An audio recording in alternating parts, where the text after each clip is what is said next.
Having a golden tan is surprisingly still a big part of the Australian culture, and solariums were once all the rage for those wanting to maintain that glow year-round.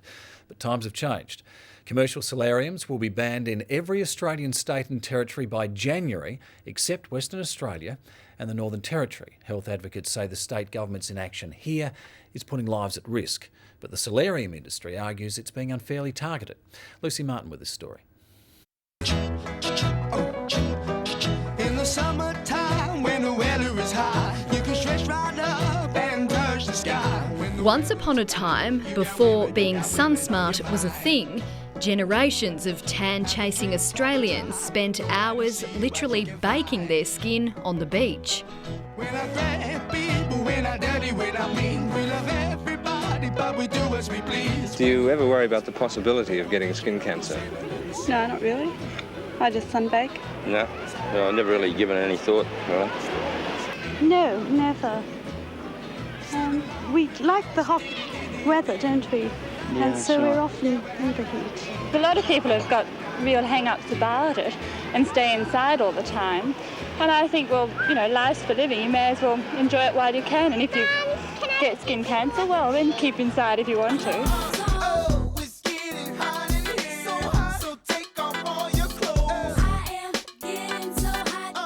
Then, in the 1990s, a new generation of sun worshippers discovered they could keep their golden glow all year round without having to go outside. I personally don't ever go to the beach. I don't spend much time outdoors. So for me, it's just that, 10 minutes every maybe 3 to 4 weeks, where it just kind of gives me a little bit of a top-up. Hi, Sophie. How are you? I'm good, how are you? Well. In this Perth solarium, the sun is always up. That's already in room number 3 today. Number 3, awesome. Thank you. But so is the risk. The regulations suggest that they're allowed to expose people to 3 times the intensity of the midday summer sun. The Cancer Council of WA has been warning of the risks of tanning beds for 2 decades. People are being asked to pay money to be exposed to a known carcinogen. The International Agency for Cancer Research in 2009 clearly identified that sunbeds were an increase of risk of skin cancer. The message is clear, but it's taken a while to get through. In the decade up to 2006, there was an almost 400% increase in the number of solariums advertised Australia-wide. Then we met Claire Oliver. Here I am, 25, and I've been told that I've got only a few weeks to live, and I don't think, solariums looking good, having a golden tan is worth that. The Victorian woman was diagnosed with terminal melanoma at age 21. She blamed excessive UV exposure from solariums and the sun. I'd much rather be pale and, have my life and be able to travel the world again. And in 1 week and a bit, it's my 26th birthday. And I sit here and I don't even know whether I'm going to make that. Claire died just weeks after giving this interview. Her story sparked a national conversation about the risks of using solariums. In 2008, Western Australia introduced tough new regulations for the tanning industry. The best thing to do is just take it gradually and build up 1 minute at a time. All commercial solariums must now register with the WA Radiological Council. And there are strict rules around who can tan and for how long. No one under 18 can tan.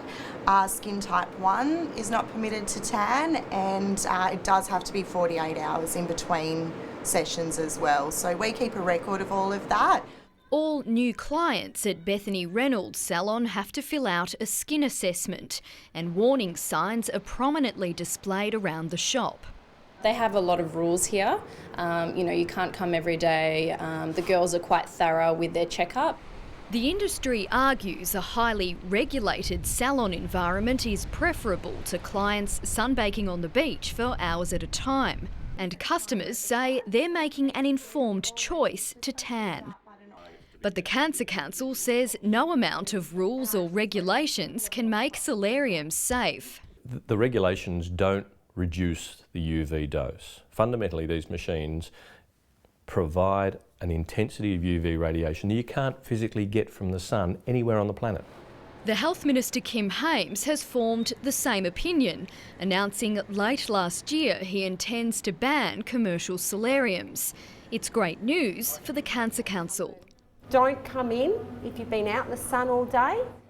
But not for Samantha, who has invested hundreds of thousands of dollars into her solarium business.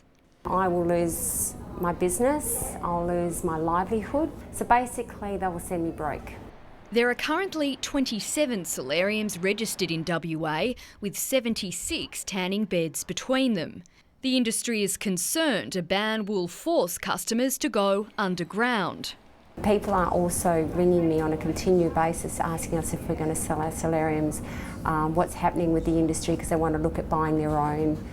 In Queensland and New South Wales, where a ban is due to come into place in December, suppliers are already reporting a spike in home solarium sales.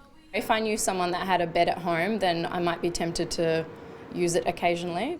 It's not known how many private tanning beds exist in WA because, unlike commercial salons, the owners aren't required to register them. And there are no controls over how people use the machines in their own home. No one's going to be there filling out skin analysis forms, working out what skin type they are, starting people off on the recommended amount of minutes, and I feel that's a real concern. I believe that is far more dangerous than what's happening, for example, in my constituent's business, where she monitors it very, very carefully. The industry has found an unlikely ally in Liberal MP Peter Abetz. I mean, I'm not one that would use a tanning bed, but if people want to do that with those checks and balances in place. He says any ban must include the importation and possession of private tanning beds. And he's calling on his health minister to develop a fair compensation package for businesses like Samantha's and Bethany's. If a person in good faith buys a business that's a perfectly legal business, and then we as a government change the rules, then I believe, in fairness to that person, we do need to make sure that we don't put them into financial ruin. The Health Minister Kim Hames is well aware of his colleagues' concerns. I think the job will be for me to convince them that the risks are high and that is something we need to sort out.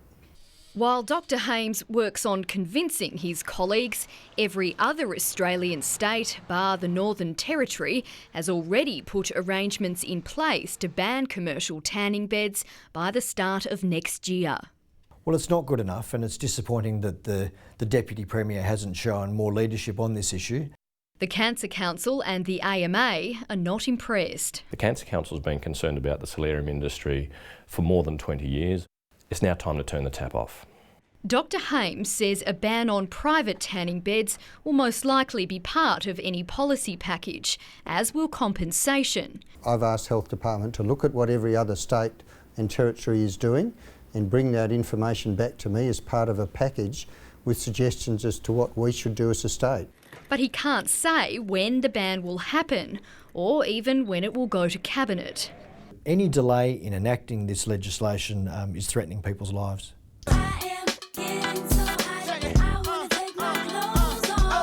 But for the time being, it's business as usual at solariums across WA, where the sun never goes down.